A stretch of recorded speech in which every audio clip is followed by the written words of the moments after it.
In today's video, I'm going to teach you how to send an email using Zoho Mail on their web platform.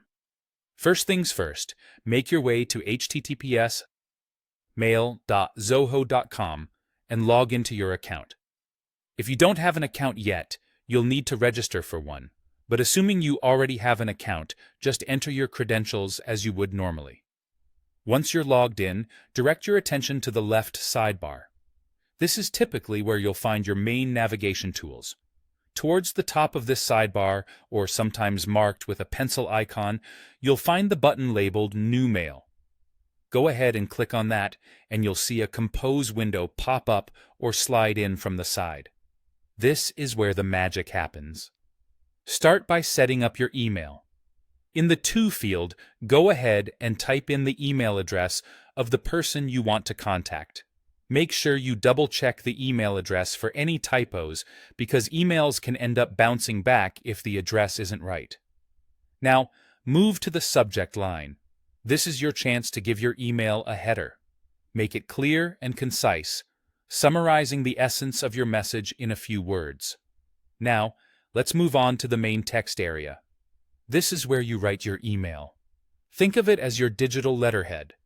Whether you're sharing important information, making a request, or just saying hello, make sure your message is clear and to the point. Remember, clarity is key. Along the top of this Compose window, you'll notice a toolbar packed with useful features. These tools will help you format your message to ensure it looks exactly how you want it to.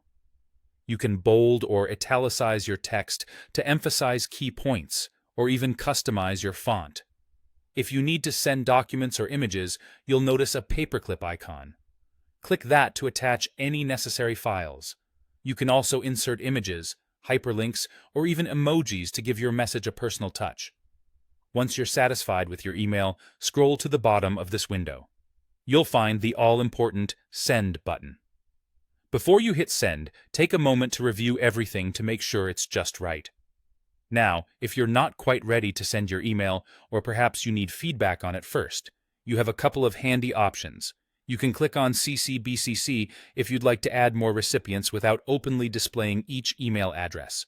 Or, if you're choosing to hold off on sending it just yet, simply use the Save as Draft option to revisit your message at a later time.